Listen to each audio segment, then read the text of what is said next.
nè lực tiêm thọt đã trong tay cái nam là đã nó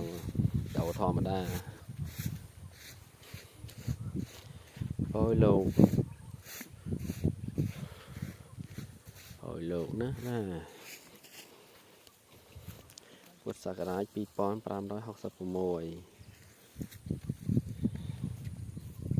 bò dở bò lò đã xảo lao đừng có lục bò lục